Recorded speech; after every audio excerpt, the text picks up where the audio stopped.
Okay, Eric, I have your Rakon 66, and I put 4 new motors on it.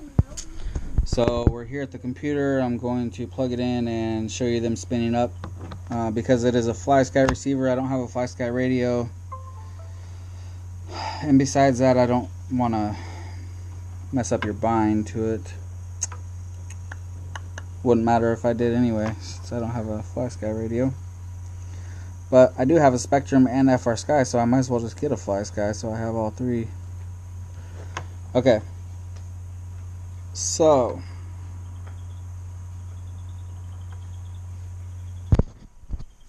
I'm going to connect to Betaflight. Got the batteries plugged in, so I'm going to go to the motors tab.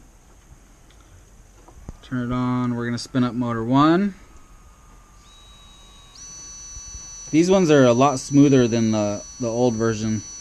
You can hear it too. They're just nice and smooth. So that one's going clockwise.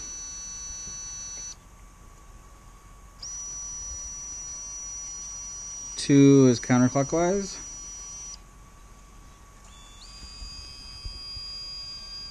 Three is counterclockwise. And 4 clockwise. So they're all good to go. And here's all 4 of them spinning up. You see all 4 of them are spinning. Since they're all good to go, I was thinking I might just I'll probably just put some conformal coating over these. I'll just soak them in conformal coating so they'll stay nice and stiff.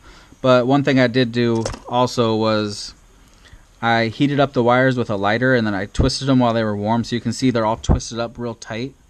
So that's gonna help keep them protected and keep them from getting yanked out or anything like that, you know. And then I'll conformal coat them and they'll be good to go. So this guy's ready to go. I'm going to send it back probably tomorrow, since today's the 4th. There's no mail. And I'll send you over tracking. Alright, thanks, Eric.